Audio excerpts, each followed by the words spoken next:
And the key to success in dentistry is mastering the basics. Attitude is everything in your organization. It's to move dentistry up people's hierarchy of needs. Energy flows where attention goes. So what you focus on grows.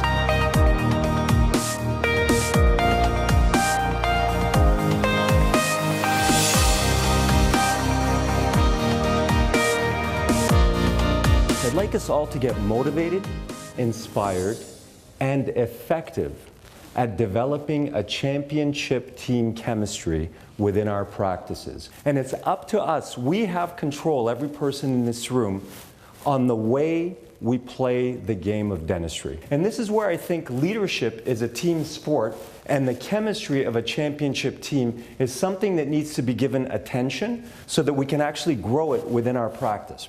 People want to be in an environment where they feel empowered to succeed, where they feel empowered to contribute and to make a difference.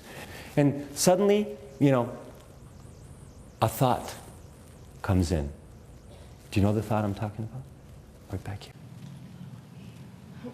The dreams and visions of winning Lotto 649, right? Pop in, right?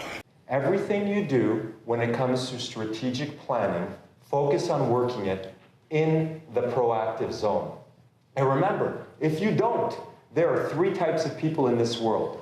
Do you want to know what they are? They are those that make things happen, those that watch things happen, and those that wonder what happened. A group can take on characteristics that aren't necessarily representative of any one individual in the group. But when you come together, you start to behave according to the culture and that environment, right? And this is powerful. What can we create? What can we make happen? This is exciting. Let's come together. We're in control. We have an opportunity. That's what was coming out of our heart. And you've got to remember that what you think in your mind and feel in your heart oozes through your pores more loudly than the words you even speak. And every person in this room has to, from what I'm saying, understand that you contribute to the dynamic and the feeling of that environment that day. Completely, whether you recognize it or not. And it's almost like the boiling frog syndrome. Has anyone heard of the boiling frog syndrome? Don't try this at home. Just take my word for it. If you took a frog, rip it,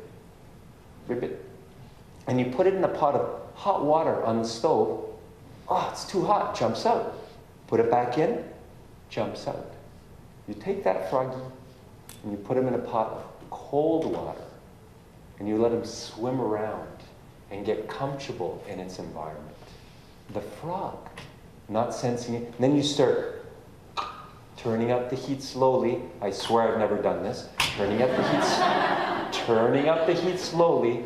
The frog, not sensing any sudden change in its environment, will keep accepting these minor inconveniences until it's boiled.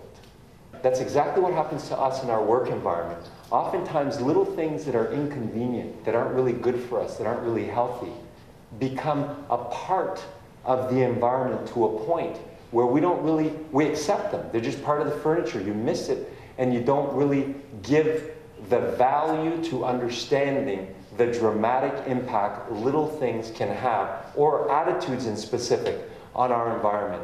Are we in the dentistry profession serving people? Say it. Come on, please. For the cameras. Are we in the dentistry profession serving people? Yeah. No. We're in the people business providing dentistry, which means that without people, we have nothing. But with people, we have something much bigger than dentistry. They're sitting here facing that way. Is there any change in your health since the last time you were here? No. And how are you today? They give you bad news, you go, good, right? Because you didn't. Do you follow? We skip that. We can't do that. They're not a transaction. You have to see things differently in your office, because when you change the way you look at things, the things you look at change. And so can your behavior, right? And if you want to see changes in your existence, you've got to be the change you want to see. You don't grow a business. you grow the people within your business. And then together, you can take that business anywhere. Thanks, guys.